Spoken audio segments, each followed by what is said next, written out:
Alright, you know when you get a maths exam and they ask you to show your answers and your workings out? This film's almost all answers without showing that working out. Alright, Rick here, and this is my initial impressions upon seeing Rise of Skywalker. I just saw it the day after its release, and that's when I'm recording this.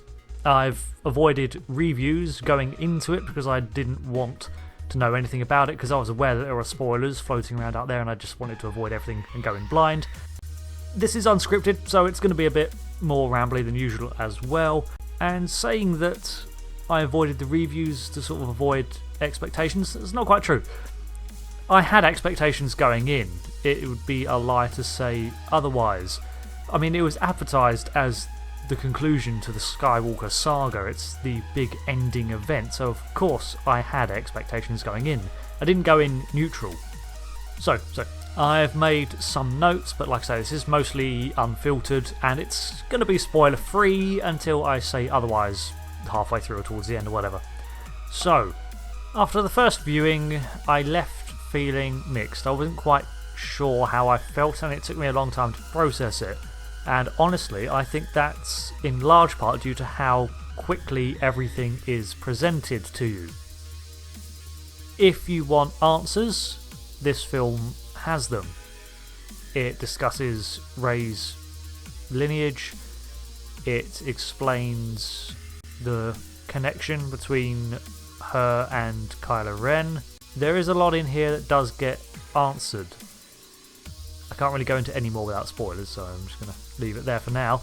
But this film does have the answers. But like I said in my opener, if you want some deeper explanation into some of those answers, it's not here. It's been omitted in favour of... Well, this film had the divisive shadow of The Last Jedi sort of looming over it. And a great deal of this film was dedicated, seemingly, to dealing with the questions and ramifications of that film. Okay, so let me just quickly, what were my overall thoughts on The Last Jedi, just so you know where I'm at going forwards.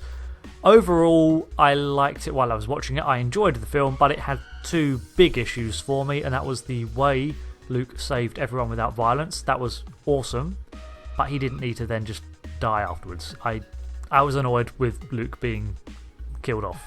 I don't mind how he did it. I like how he confronted Kylo Ren in that last film, in The Last Jedi. Okay. And the other thing was the conflict between Holdo and Poe was just there to create drama for the sake of it, and it made them both into asses by being so stubborn. Holdo just being a stubborn ass by not pulling Poe aside and explaining her plan to him, that would have alleviated everything.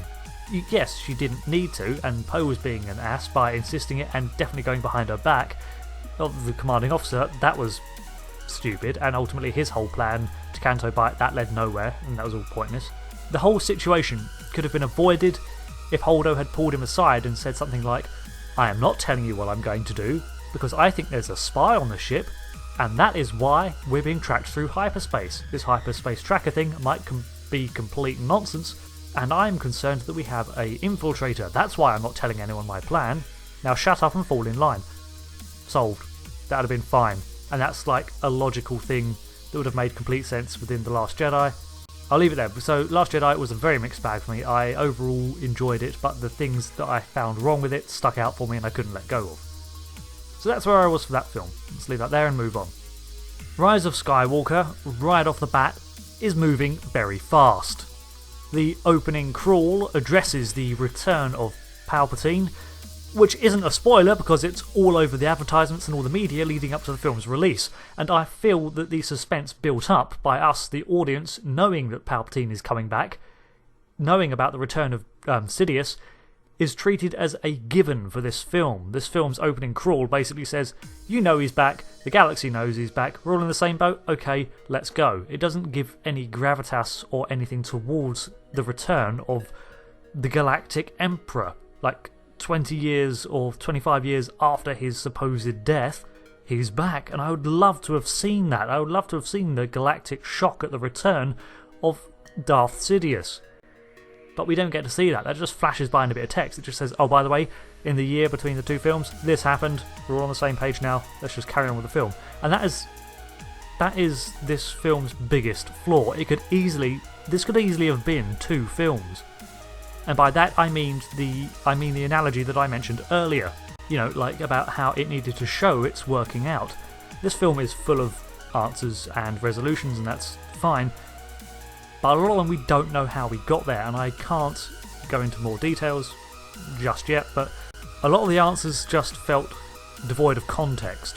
In fact, I feel like maybe at least half of The Last Jedi should have addressed the setup for this film, but it didn't, so now it's all just crammed into this film. I don't know if there were really that many retcons, or if there genuinely was a plan from the start that got twisted along the way, or whatever it was. If there wasn't a plan, then this film had to smoosh everything together to make an ending, and if there was a plan, then they left way too much to address to the last minute.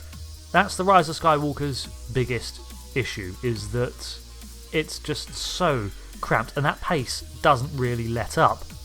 The individual parts, however, the actual scenes, and there's all these little threads in it, the individual threads I liked. You can pick any individual story arc or component from it, and for the most part I really liked it. There's some new development on some force powers, which I liked because it made sense, and it was actually set up in The Last Jedi and previous films, and actually in extra canonical sources, or what is now Star Wars Legends, there's stuff there as well. The highlights of this film has to be the trio of Rey, Finn and Poe.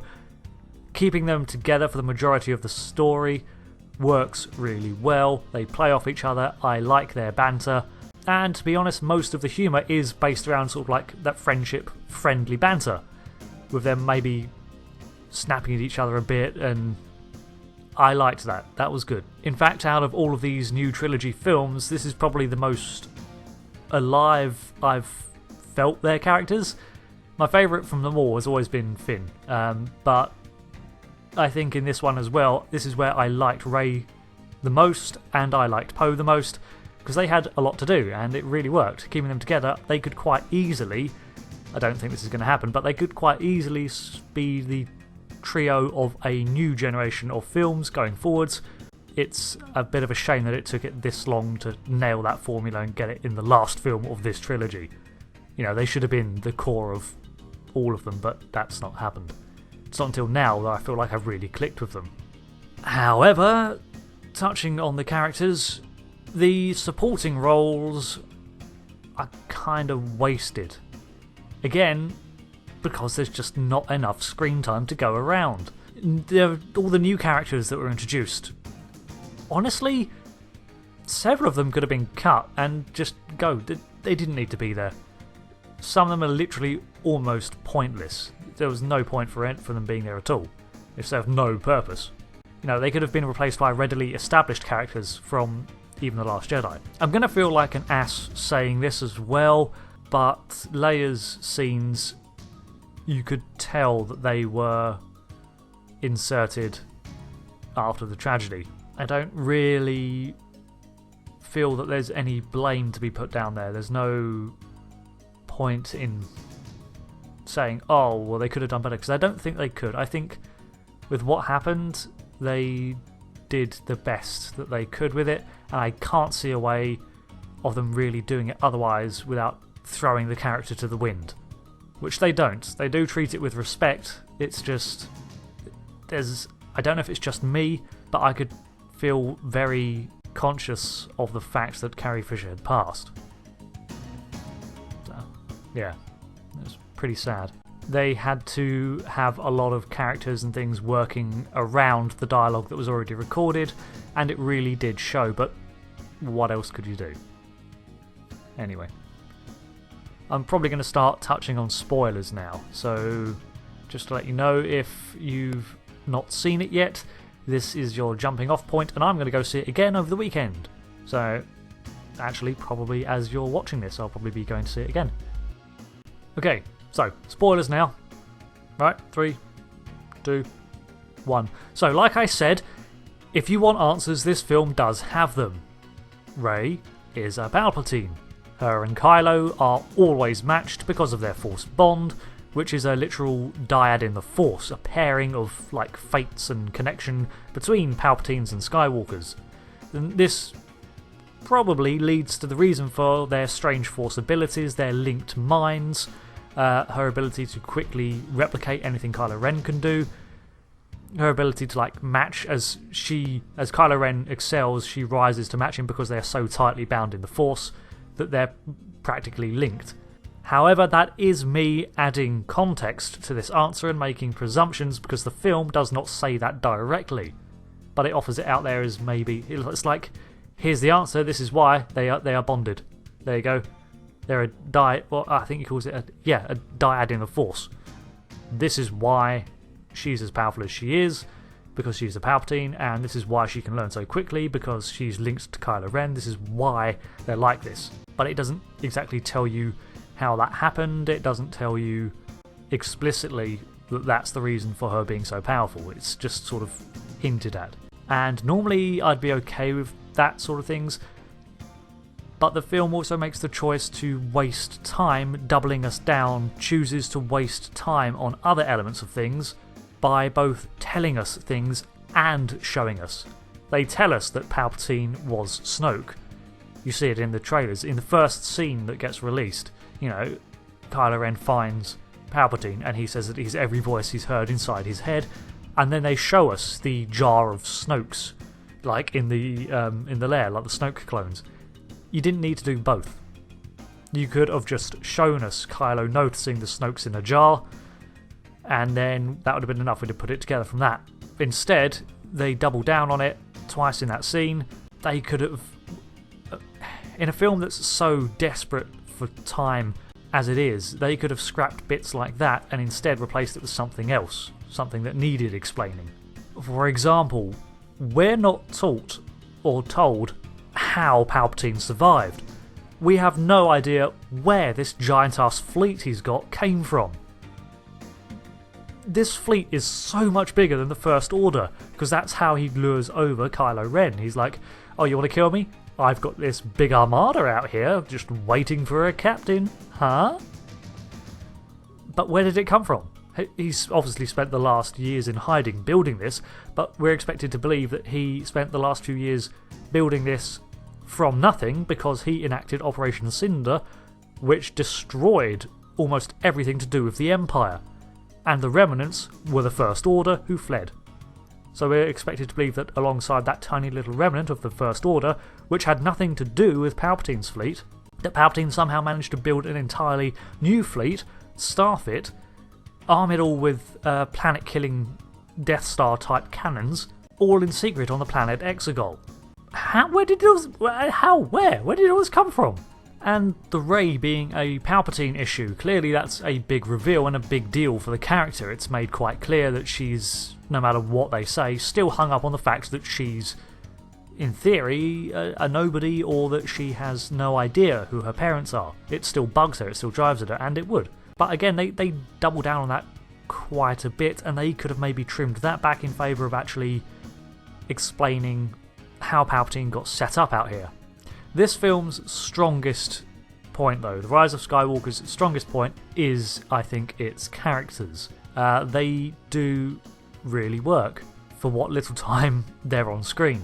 Now, it does include the side characters. The return of Lando, he is still Lando, he's as Lando as ever. It's brilliant to watch, it's fun. His and Chewie's reaction when they meet, loved it. In fact, Chewie's reaction when Leia passes, that brought a lump to my throat. I felt pretty sad about that. So the performances are all top notch. C-3PO as well finally gets his time in the sun. And I've already mentioned how the core three characters sort of worked really well together and the chemistry's really there. Kylo Ren continues his conflicted character development, but again they keep reinforcing the fact that, oh, he's so conflicted. I know he's conflicted. He was conflicted immediately after he stabbed Han in Episode 7. I saw that on his face. Then they tell us again in The Last Jedi. Alright, yep, double down just so we're aware of it. And then they continue it on throughout the rest of this film. And I get it, it's the core point of his character, but we don't need to be told it again. Adam Driver's performance was spot on. I can tell that he's feeling conflicted. The dialogue between him and Rey makes it clear he is conflicted, and Rey's feeling conflicted too, especially when she discovers her past and who she is. She has a freak out and runs away. So it's strange because the film clearly has the talent and the writing and the delivery to show us these sort of things very well, and they come across. So it doesn't need to then go out of the way and double down by explaining things so blatantly and in your face and being like, see, this is the reason for this. Ta-da!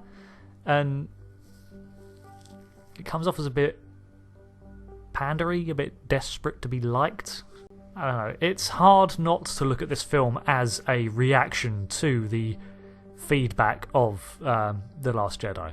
There are other things as well, like the droid, the little droid Dio. Completely pointless. Didn't need to be. What did it? What was it there for?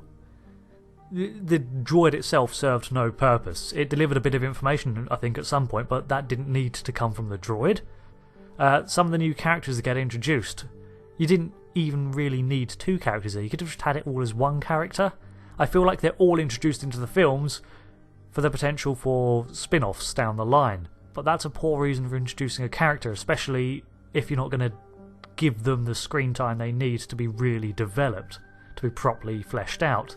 Again, all this stuff spread over 2 films would have been so much better. In fact, they could have taken Rose Tico's character and used her to fill the roles of some of the other characters that introduced instead. At least that's a character that's already pre-established. But they don't. She's just shoved aside into a corner and gets barely 10 lines throughout the whole thing. But this is sort of looking at the thing as an overall. This is how I feel after watching it. Whereas the individual things, when those characters were on screen, I liked them, which didn't get enough of them. So to say I didn't like this film is kind of disingenuous, because all the individual parts of it I liked. I liked a lot of these little smaller plot threads. I didn't have a problem with Rey channeling all of the Jedi to halt Palpatine.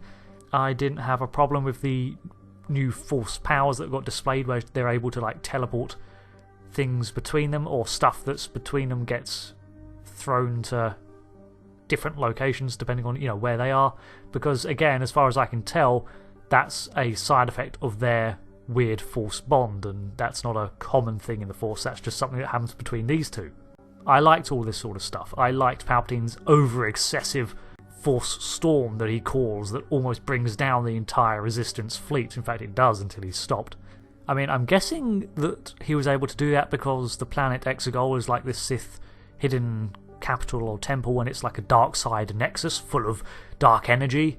Maybe that's why he was so overpowered. But again, that's me adding my own context to it. That's not shown in the film. It's just, oh, he's here, he's done this, here's your answers, no time to tell you why. With all the fan service laced throughout this film, the good and the bad, things like Chewie giving a medal from Leia, that's made me cringe, but then Luke rising his X-Wing effortlessly out of the sea and putting it on the land, I loved as a callback, that was brilliant.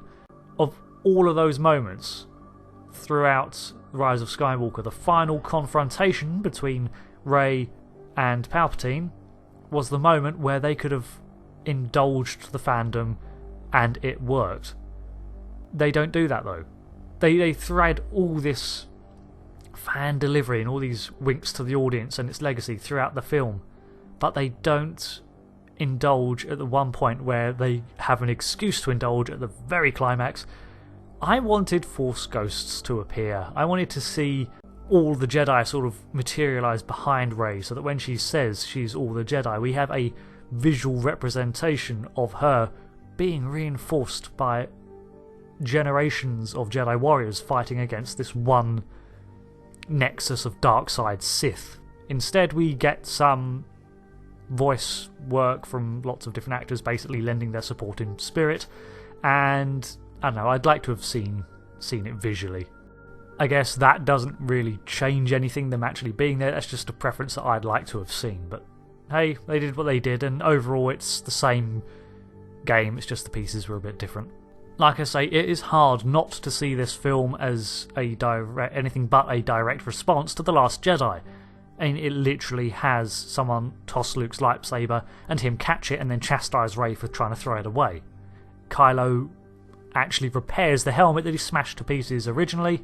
It's hard not to look at that and be like, it's kind of like this film is systematically trying to undo everything The Last Jedi set up.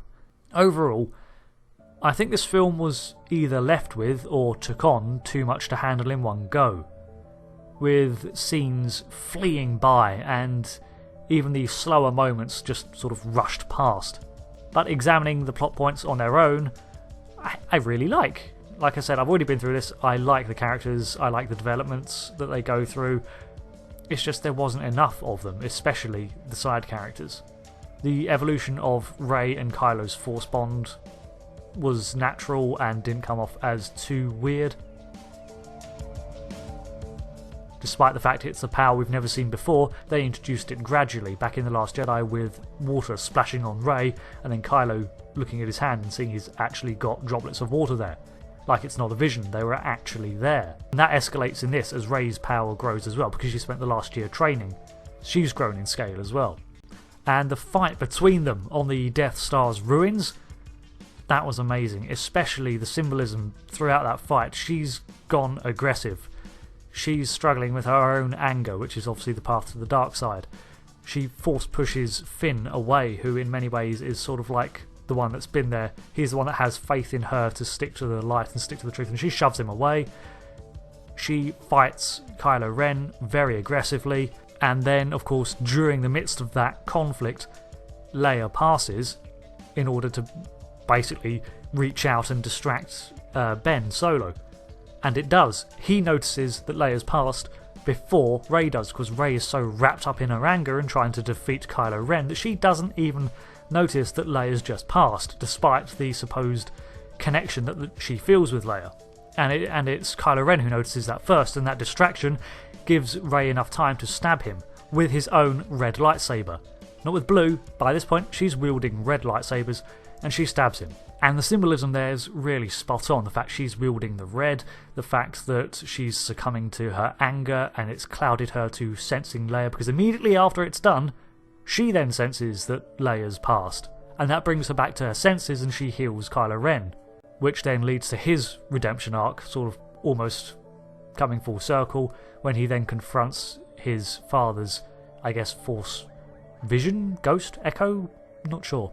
So this film quite clearly can do things really well. It's just such a shame that so much was wasted and needed to be expanded upon. Things like Rey's dark vision, the dark Rey ghost that appears, kind of really pointless. It didn't actually need to be there. It didn't accomplish anything that she wasn't already experiencing. As an audience, I think we were already pretty aware that she was feeling very conflicted about the whole thing, and seeing a dark Rey duel her was not really needed. But that was in there at the expense of more time with some of the side characters, for example. The little Dio droid, not needed. You could have just had R2 hack something out of a database, or BB do it. Where'd the new Imperial Admiral come from? I liked him, I liked his performance, he was awesome. Apparently he served with the Empire in the past, but okay, what, when, where? Has he been part of the First Order then, or has he been part of Palpatine's hidden fleet? When did he come aboard? Where'd they come from? I get the feeling these are the sort of things that needed more setup, and this film just didn't have time to do it, but I do find it odd how it did include a bunch of other things that, struggling for time and space as this film is, could have been dropped to make room for preferred scenes of explanation to flesh things out a bit more. Or, if you want to include it all, you needed more time to do it. Ultimately, that combined with the fast pace that just doesn't let up throughout the whole film, I feel like this is not a wholly satisfying conclusion to the Star Wars saga, the Skywalker saga. But examining the bits that I get presented with in detail, I like what was there, I just wish there was more of it. So to say I hate this film, not quite true, because almost every part of it, on its own micro level, I really liked. Just overall, when it's all smushed together, there was just too much going on. And that's probably why it's taken me, that's why I gave it a day, because when I walked out I was still processing it. And yeah, this is why it's a day later now, and I've had time to think about it, and even now I'm still all over the place, and I'm going to go see it again. because I still need to make sense of it. So yeah, sorry this was a bit rambly, but like I said, I was doing this without a script and only going off my notes that I'd taken, that I jotted down after seeing it. I tried writing them down in the cinema, but it was dark and I couldn't see, and I couldn't really get out recording equipment because I'm not part of any sort of review crew or anything, so no special treatment there. So yeah, let me know if you want me to do a more coherent review of it based off of my second viewing that I'll actually sit down, dedicate time to and script. But yeah, these are my first impressions and thoughts based off of seeing it and dwelling on it for a full day. I need to see it again, so I'm going to go do that, I think. What do you guys think about it? Any particular thing that sort of snagged for you and dragged everything else down, or did, like me, you enjoy most of what you saw? I did. I just wish it was different, but we got what we got. Anyway, let me know what you think in the comments below. I usually like to balance my opinion by reading it off of others as well to sort of get a judge to see whether my reaction is normal or whether people really love this film. Maybe I'm in the minority. Maybe I'm just being fussy. Maybe I just can't get over some of the things that happened in The Last Jedi. We'll see. Alright, thanks for watching, and until the next video, I've been Rick, and I will see you later. Goodbye.